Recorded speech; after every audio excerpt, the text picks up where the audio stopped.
윤석열 대통령이 동남아 순방을 마치고 처음 가진 도어 스태핑에서 작정한 듯 MBC를 비판했습니다. 가짜 뉴스로 악의적인 행태를 보였다 이런 표현을 했는데요. 이후에 MBC 기자와 대통령실 비서관 사이에 거친 설전이 벌어지기도 했습니다. 또 여야 국회의원들은 조금 전 22년 만에 친선 축구 경기를 했는데요. 운동장 분위기는 좋았지만 국회 내에서는 여전히 힘겨루기가 이어졌습니다. 관련 소식을 유정아 상황실장이 정리했습니다. 네, 윤석열 정부의 상징, 바로 도어 스태핑, 출근길 약식, 질의응답이죠. 이태원 참사 이후 열 하루 만이었던 지난 10일에 이렇게 도어 스태핑이 있었고요. 해외 순방을 마치고 후에 다시 8일 만인 오늘 윤 대통령이 기자들 앞에 섰습니다. 대통령 전용기에 MBC 취재기자 탑승을 배제한 것에 대해서 작심한 듯 입을 열었는데요. 선택적 언론관 아니냐라는 기자들 질문이 나왔는데 언론과 국민들의 비판에는 마음이 열려 있다 이런 말을 했습니다. 다만 MBC의 보도는 가짜 뉴스고 악의적인 행태를 보였다고 말했습니다. 자유롭게 비판하시기를 저는 바라고요. 다만 MBC에 대한 그 전용기 탑승 배제는 우리 국가 안보의 핵심 축인 이 동맹 관계를 사실과 다른 그런 가짜 뉴스로 이간질하려고 아주 악의적인 그런 행태를 보였기 때문에 대통령의 그 헌법 수호 그 책임의 일환으로서 그런 부득이한 조치였다고. 네, MBC 기자를 배제한 건 헌법 수호 책임의 일환이다라고까지 말을 한 건데요. 헌법에는 국가 안보와 동맹 관계에 대해서 직접적으로 명시한 부분은 없습니다. 언론의 자유에 대한 조항은 이렇게 있죠. 지난 유엔 총회 연설에서만 자유를 21번 외쳤던 윤 대통령, 오늘은 이 언론의 자유가 중요하다라면서도 책임의 중요성을 더 강조했습니다. 사법부가 사실과 다른 증거를 조작하고 해서 만약에 어떤 판결을 했다고 할 때 독립기관이니까 거기에 대해서 문제 삼으면 안 된다고 하실 건 아니지 않습니까? 언론의 자유도 중요하지만 언론의 책임이 매우 중요하다고 생각합니다. 네, 대통령이 특정 언론사, 그러니까 MBC를 콕 집어서 악의적이라고 말을 한 건데요. 현장에 있던 MBC 기자도 가만히 있지 않았습니다. 윤 대통령의 이 악의적이라는 언급, 아마도 지난 해외 순방 당시에 논란이 됐던 이 비속어 발언에 대한 부분이겠죠. 이른바 바이든이냐 날리면이냐 이 공방입니다. 이 MBC 기자는 뭐가 악의적이냐 이렇게 질문을 했는데 윤 대통령은 말없이 자리를 떴습니다. MBC가 뭘 악의적으로 했다는 거죠? 뭐가 악의적이에요? 네, 윤 대통령이 이렇게 도어 스태핑을 마무리를 하면서요. 대통령실 이기정 홍보기획비서관이 나섰습니다. 기자가 그러면 안 된다라고 이야기를 한 건데요. 이 비서관 역시 YTN 기자 출신입니다. 그래서 MBC 기자가 기자 출신이 이러면 안 된다 이렇게 맞받았고 또 질문도 못하느냐 반박을 했는데 결국은 큰 소리를 내는 언쟁으로 번졌습니다. 반말하지 말라, 말꼬리 잡지 말라, 군사 독재 정권이냐 이런 험한 이야기까지 나왔는데요. 당시 장면 직접 보시죠. 아니 뭐가 가짜뉴스예요? 뭐가 가짜뉴스예요? 아니 그럼 질문도 못해요? 질문하라고 단상 만들어 놓은 거 아니에요? 말씀할 수 끝났잖아. 그렇게 했다가 반말하지 마세요. 아니 말꼬리 잡지 마세요. 근데 말꼬리를 누가 잡아요? 질문 질답 끝났는데 말꼬리는 기관이 잡았잖아요. 아직도 이해는 못. 말 조심하세요. 말 조심하시오가 아니라 보도를 잘하세요 정말. 그럼 대통령님이 말씀하신 거잖아요. 그게 저희가 지어낸 거예요? 아니 끝났. 영상이 있는데 왜 그걸 부정해요? 뭐가 악의적이에요? 이 공개석상에서 뭐가 악의적이라고 하는 거냐고요? 말씀을 저희가 뭘 조작했다는 거예요? 왜 몰라요? 증거를 내봐요 그러면. 분석하고 있다면서 증거를 내놓으라고요. 내놓지도 못하면서. 아직도 이렇게 문제. 아직도? 그럼 뭐 지금 무슨 군사정권이에요 이거? 아직도라니요. 아니 군사정권 왜 군사정권이라는 말이 나와요? 이렇게 독재적으로 하는 거 있어요. 이런 편협한 언론관이 문제인 거예요 대통령실에. 네, 그럼. 네, 이렇게 한바탕 소란이 벌어진 지 1시간여 만에요. 대통령실이 입장을 내놨습니다. 이재명 부대변인 명의의 서면 브리핑인데요. 무엇이 악의적이냐라는 MBC 기자의 질문에 대한 답변이라고 했습니다. 10가지 이유를 들면서 반박을 했는데 이 서면 브리핑 전문을 읽어봤더니 악의라는 단어가 12번 등장합니다. 이 바이든이냐 난리면이냐 이 공방부터요. 과거 MBC의 광우병 관련 보도 그리고 조국 전 법무부 장관 집회 때 딱 보니 100만 명이라고 했던 일까지 문제를 삼았습니다. 첫째, 음성 전문가도 확인하기 힘든 말을 자막으로 만들어 무한 반복했습니다. 이게 악의적입니다. 둘째, 대통령이 하지도 않은 말, 국회 앞에 미국이란 말을 괄호 안에 넣어 미 의회를 향해 비속어를 쓴 것처럼 우리 국민뿐 아니라 전 세계를 상대로 거짓 방송을 했습니다. 이게 악의적입니다. 네, 여당인 국민의힘 역시 MBC에 대한 비판의 수위 끌어올릴 대로 올린 상태입니다. MBC에 광고를 하고 있는 대기업까지 문제 삼는 발언이 당 지도부에서 나왔는데요. 특정 기업을 콕 집기도 했습니다. MBC의 각종 프로그램은 유력 대기업의 광고로 도배가 되고 막대한 수익을 올리고 있습니다.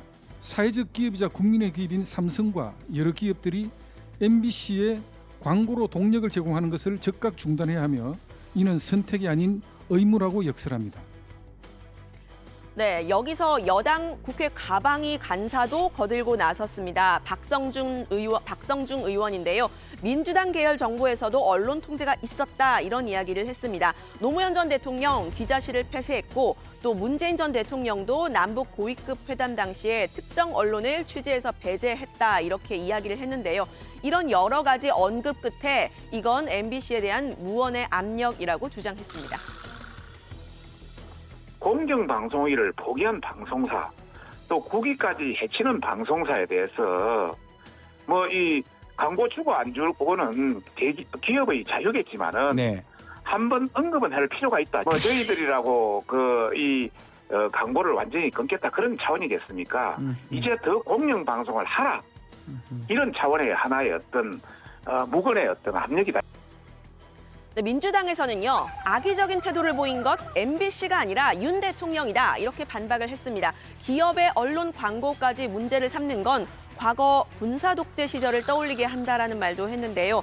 민주당의 언론자유특위위원장을 맡고 있는 고민정 최고위원은 1970년대에 중앙정보부도 은밀하게 광고주들을 불러서 광고 취소를 압박했던 게 바로 동아일보 광고 탄압 사태다라고 이야기를 했습니다. 그런데 국민의힘은 오히려 지금 공개적으로 광고를 통한 언론 탄압을 하고 있다는 겁니다. 박정희 군사독재 정권 시절로 돌아간 느낌입니다. 중앙정보부조차 은밀하게 했던 이 광고 탄압을 국민의힘 지도부는 공개적으로 요구한 것입니다. 대한민국 대기업을 얼마나 우습게 여기면 이렇게 대놓고 광고 오더를 내리는 것입니까? 네, 윤 대통령은요. MBC 기자를 전용기에서 배제했을 뿐 아니라 특정 언론사의 기자들을 따로 전용기에서 불러서 1시간가량 대화를 나누기도 했었죠. 이게 언론 길들이기 아니냐 이런 비판이 나왔는데 윤 대통령 오늘 이 질문을 받고 답을 이렇게 했습니다. 그래서 거기에 대해서 제가 제 개인적인 일입니다. 제가 뭐 취재에 응한 것도 아니고. 자, 또 공적인 공간이었는데요. 또 어떠십니까? 네, 고민정 최고위원은요. 이런 평가를 내놨는데요.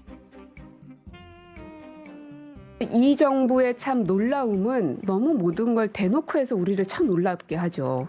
전용기에서 기자 2사람만 부른 것도요. 다 보고 있는데 부른 거잖아요. 몰래 부른 것도 아니고. 이걸 용기 있다고 해야 되나 아니면 세상 물정 모른다고 해야 되나. 네, 관련 소식 들어가서 좀 더 이야기를 해보겠습니다. 좀 살벌한 소식을 전했는데 이번에는 이례적으로 좀 따뜻한 소식 전해보려고 합니다. 오늘 국회에서 2000년 이후에 22년 만에요. 여야 국회의원들의 친선 축구 경기가 열렸습니다.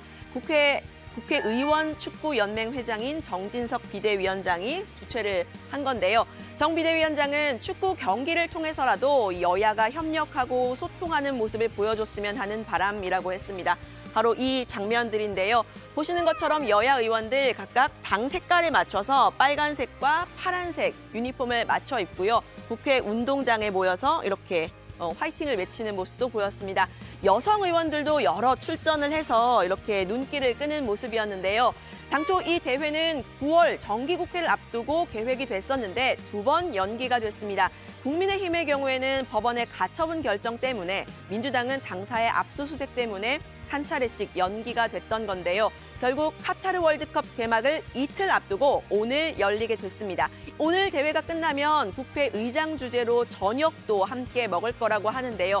사사건건 다투던 여야, 스포츠 정신으로 하나가 될 수 있을 것인지 관심을 모읍니다. 승패와 경기 내용에 따라서 은근한 신경전도 있을 것으로 보이는데요. 야, 어떻게 되고 있냐? 야, 잘 좀 하자. 어려운 거 아니잖아.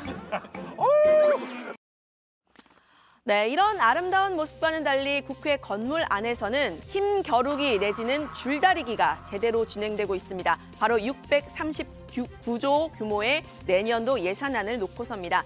정부 여당은 국민의힘이지만요. 국회에서 여당은 민주당이죠. 윤석열 표 예산은 깎고 이재명 표 예산은 늘리고 있다. 이런 이야기가 나오는데요. 국민의힘은 예산 칼질을 통한 대선 불복이 도를 넘고 있다. 정면 비판을 했습니다. 그러니까 용산에 용자만 들어가면 이 예산이 잘리고 있다. 이런 이야기까지 했는데요.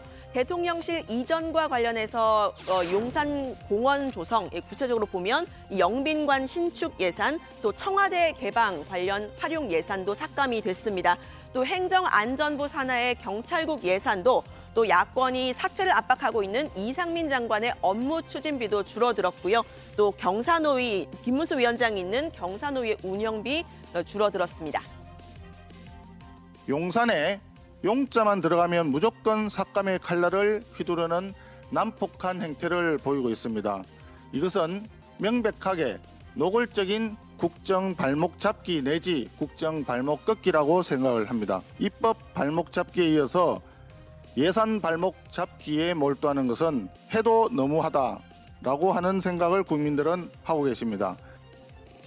네, 반면 민주당은요, 민생 예산이라는 명목으로 증액을 추진하고 있습니다. 지난해와 비교를 했을 때 새 정부가 삭감했던 예산들을 되돌리는 데 주력하는 모습인데요. 지역 화폐 예산을 5천억 늘렸고요. 공공임대주택 관련 예산도 이렇게 증액을 했습니다.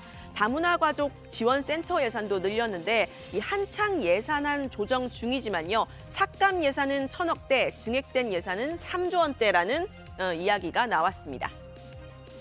정부가 삭감한 공공임대주택 예산을 원상 복구했습니다. 우리 국민들의 삶에 반드시 필요한 예산들은 민주당이 적극적인 노력으로 회복해 나가겠다는 말씀을 다시 한번 드립니다. 네, 여야의 갈등이 첨예한 상황, 의석 수상 열세인 여당, 국민의힘의 고민이 커 보이는데요. 법정 기간 내에 예산 의결이 안 되면 전년도 예산안, 그러니까 작년 예산안에 준해서 예산을 운용하는 준예산 얘기가 나왔습니다. 민주당은 여기에 적극적으로 반발하고 있는데요. 민주당 소속의 우원식 국회 예결위원장의 이야기 들어보시죠. 예산안을 제대로 논의도 하기 전에 정부 여당 내에서 준예산을 언급하더라고요. 이건 참으로 오만방자한 일이에요. 우리 말을 안 들어주면 준예산으로 가겠다 이런 거 아니에요? 그거는 있을 수 없는 이야기고. 네, 윤석열 대통령의 작심 발언, 국민의힘까지 가세를 하면서 MBC와의 전면전 선포한 듯한데요. 국민의힘은 YTN, TBS 등에서도 문제 제기를 좀 하고 있는 상황입니다. 여야의 예산안 심사 관련 소식까지 들어가서 이야기를 해보겠습니다. 오늘 발제는 이렇게 정리합니다. 윤석열 대통령, MBC 배제는 헌법 수호 위한 부득이한 조치. 여야 함께 그라운드 뛰었지만 예산안 놓고 줄다리기.